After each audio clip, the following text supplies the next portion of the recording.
What's up everybody, Trinity here, and welcome back to the Second Street Marvel for today's comic book review. And in today's review, I'm going to be talking about X-Force issue number 6. Now, one thing you might be asking yourself is saying, like, hey Trinity, just the other day you released your review of X-Men and Fallen Angels, and I can't remember what the other title was. And you know what? I actually did do that, but it was actually kind of because I didn't realize that this book was out. For some reason, it had been left out of my pull list at the comic shop, and when I went in to shoot my comic book pull list video later, I seen it sitting there on the shelf. I was like, hey, what? Wait, what?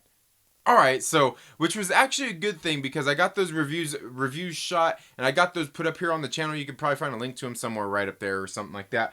But this book right here, I'm kind of glad that it was a little bit separate, that I got to shoot a separate video for, because this book right here, I want to jump into and talk about a few things along with this review, okay? Now, this book is being written by Benjamin Percy.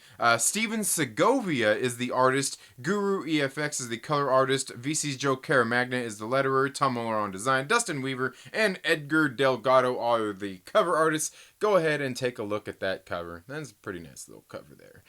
Now, the one thing I want to just get right off the top is, for one, you guys already know that X-Force is my favorite title out of all these Dawn of X books coming out in the just the Dawn of X titles, I guess. Out of these 6 titles, which I believe one of them just ended this week. But this has been my favorite series out of the bunch, along with Marauders, for, I don't know, just for a lot of reasons, I guess. But this one specifically because it's been kind of like a body horror tale and stuff like that. But also, Benjamin Percy's writing has been really, really great. And also, I gotta say, in the past 5 issues, Joshua Cassara has done the art. Pretty sure he did the art on all 5 past issues. Where here we got got a newcomer here in Steven Segovia, and I've got to say, and Guru-eFX has done a few of them, along with some. I believe Dean White did a couple as well. I think on the last issue, maybe along. I can't remember. Somebody else came in to help. I believe Rochelle Rosenberg came in and helped on an issue as well. But I've got to say, the art in this book, I think it's right up there to par with what we've gotten in X-Force before. Although I've got to say there are a couple of subtle differences here. The tone matches the same and everything, and there's some of this stuff in here I really like what Steven Segovia did here. One of those things right here is I'm going to point out right here. You see Wolverine there? I'm not sure how well you can see that here on my camera, but I love how he is drawn right there. He looks really good. And like I said, the coloring is the same here, but I love the way he drew that. Now, the other thing I want to show out, and these are all within the same pages, is like right here, that is probably the best drawing that I have seen of Sage in any of these books. I think that's the best that she's looked in any of these books, and it's the drawing. It's not just like the coloring or anything like that. Like that drawing of Sage is actually really, really good. I like that. And then skip to this next page right here as well. This right here is just beautiful work. Beautiful work on this art. I love it. Now there are a couple of things I like. There's a few minor nitpicks, like in this one right here, and this was the page I just showed you a second ago. Is that right there? Of Marvel Girl, like right there. I don't like that. It looks a little bit silly because you're kind of drawing her like with their mouth open. Yeah, you probably could have done without that. And then also, like right here, when we get into this scene right here, the art style is, I want to say that it seems different, but I don't think that it's different. Maybe it's just the colors or whatnot, but it sets a little bit different tone than what we're getting throughout the rest of the book when the mutants are here doing their thing. And once again, I mean, here, let me show you. Here's another minor nitpick, is right there on that eye. That's just a minor nitpick. It seems a little bit off. But then, you go down here until I'm telling you, like, these characters, just the art in this book actually seems to be a little bit better, and not better in a lot of ways or anything than what we've gotten, because then you can turn here to this page right here, and you can see that looks kind of just like the Joshua Cassara art that we were getting in the past issues, along with the coloring from Guru-eFX, who has been doing the coloring. So I mean, just a few minor things, and then these panels here with Beast as well. These are a little different than we are getting out of the Kasara, I believe. And not to say that one is better than the other or anything, but I just wanted to point out the art in this book and how it was a little bit different. And I kind of liked the little bit of change up here. Now, as far as the story here, guys, I may get into some spoilers here because there's a lot going on in this book. Okay, for one, what we got here is we've got the XForce. They are going into they're going into Terra Verde to kind of, they're there on a mission, and it turns out that they're actually being followed by somebody, by these, by whoever is after them when they're in this force, and they end up getting into an altercation.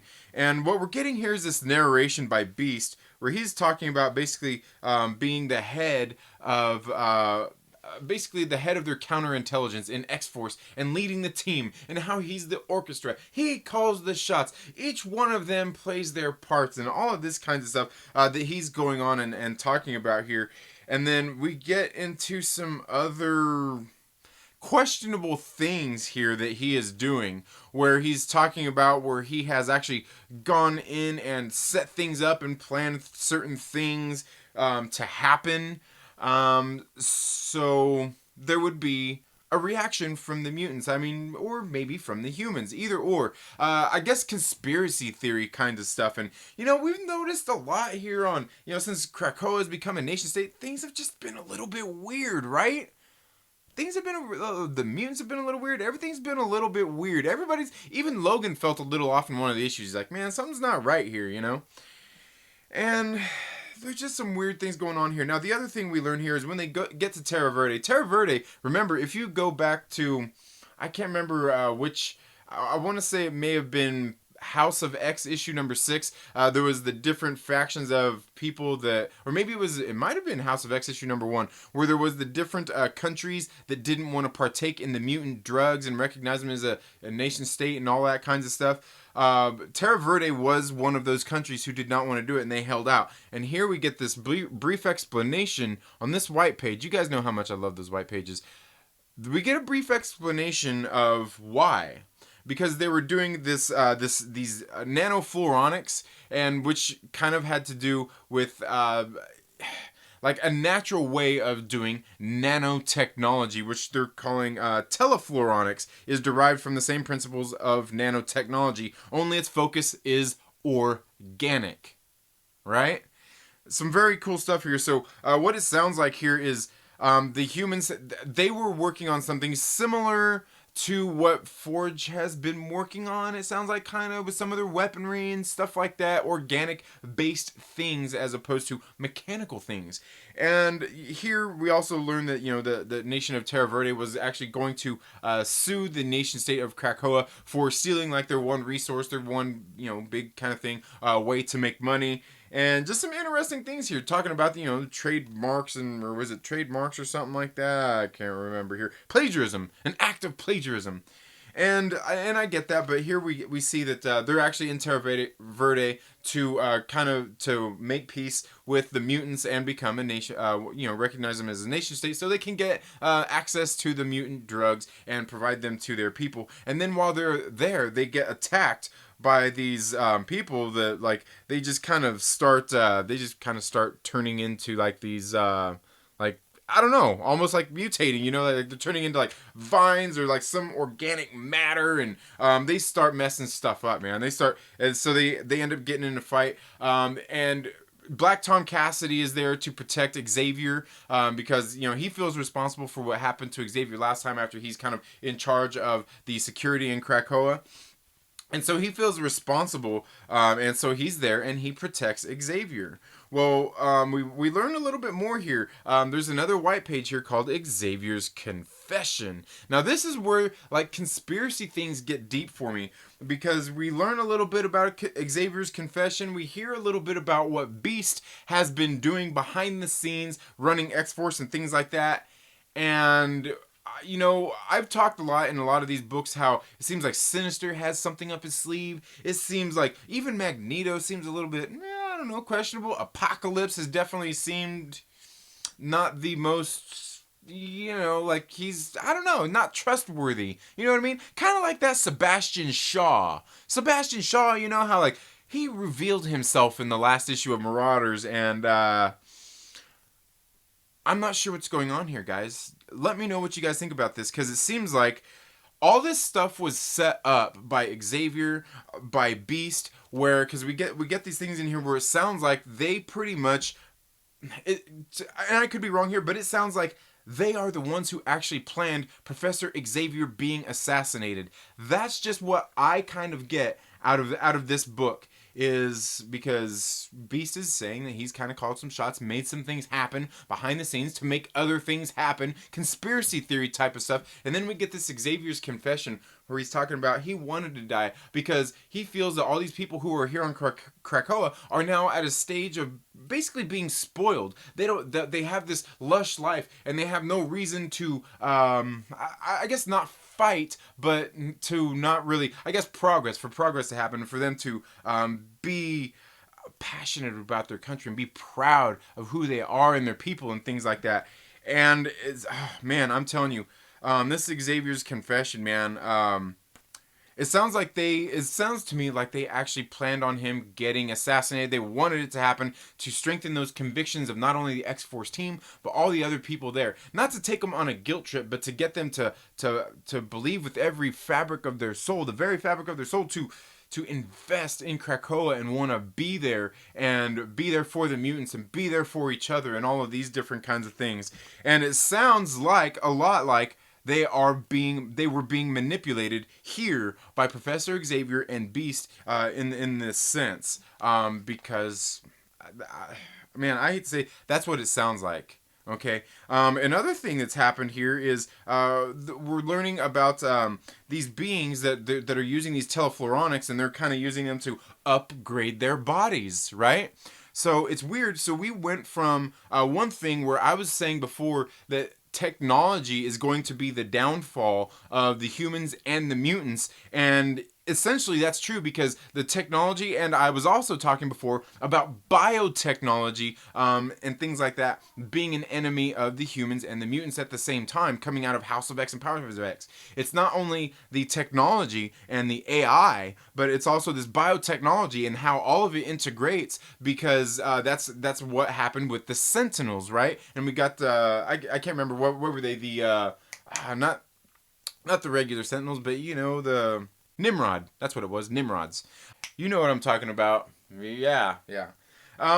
But basically what's going on now is the technology don't matter. Now it's all down to organics. The humans have begun to use organic life matters and replication and healing and things like that to heal themselves, to upgrade their own bodies, to speed up that natural process of your body, healing, of not aging and different things like that. So by avoiding, like recently they destroyed Apoth and some of that kind of stuff, the technology at this point doesn't seem to matter, as it seems that they are now at the point where they are dealing with organic life matter being more the thing, which honestly isn't really, I mean, it's probably worse, but it's still the same problem as all the advanced technology and the AI and all of those things too, where the humans are doing this as well, where they're advancing, where they are basically, it seems like they are basically being like mutants. Now they're not just like mutants, because this is an unnatural evolution, but it's still something they've been exposed to, and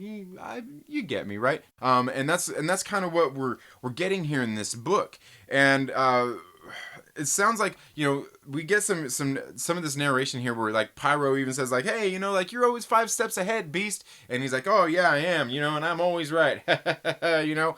He's being very cocky and full of himself here.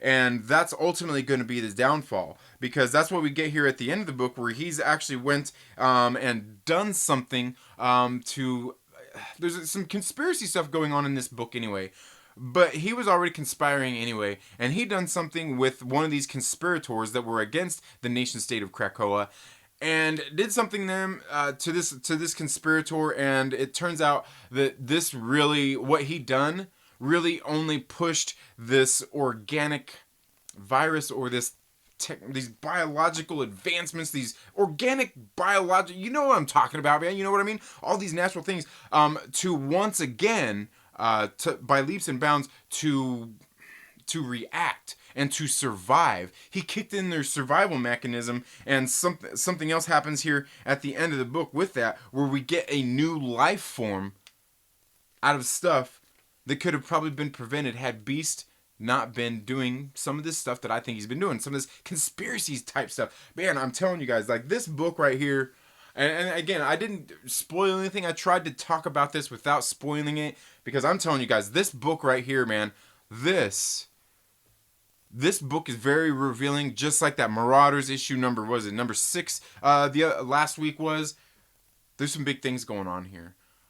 I have a feeling that by trying to prevent things and setting things up, they're shooting themselves in the foot instead of just letting things happen naturally occurring. And I think that's kind of the theme of what's going on here is how mutants are just kind of something that, like basically evolution, and basically now that evolution has been sped up, and adaptation has been sped up by the humans through experimenting with science and biotechnology and those kinds of things. And it's going to be the downfall, man. That's something I've been talking about in all these books. And I read issue number 6 of XForce here, and I'm like, damn, like I can't say that I was right, because I didn't really see it going in this direction, but I kind of figured, with all we saw with the Nimrods and the Sentinels and all that stuff before, it was going to go somewhere around there where the technology and all that stuff was going to come back and bite the humans and the mutants in the ass. And guys, I'm telling you, this right here only seems like what they're doing is they shot themselves in the foot by preventing some of this stuff, by interfering in some of the things, and obviously conspiring to make things or not make things happen. But man, I'm telling you, XForce issue number 6 was absolutely intense, and you can see right here I've already spent enough time doing this video as I almost do when I'm doing like 2-3 books at the same time. That's how big I think this issue of XForce was. But I want to know from you guys, what do you guys think? What do you guys think about my crazy harebrained theories and the things that are on my mind? Let's talk about that down in the comments below. And also let me know, what did you guys think about this issue if you read it? That's all I have for this video today, folks. Thank you all so much for tuning into the Second Street Marvel. If you haven't already, please make sure you're subscribed, click the little bell and all of that good stuff. If you like this video, give it a thumbs up. If you don't like it, give it a thumbs down. It's all good. I don't take it personal. But while you're at it, make sure that you share it with a friend and invite them to come hang out with us here on the Second Street Marvel. You all have a very good day. Have a great rest of your week. Happy reading, and we'll see you in the next video. Later.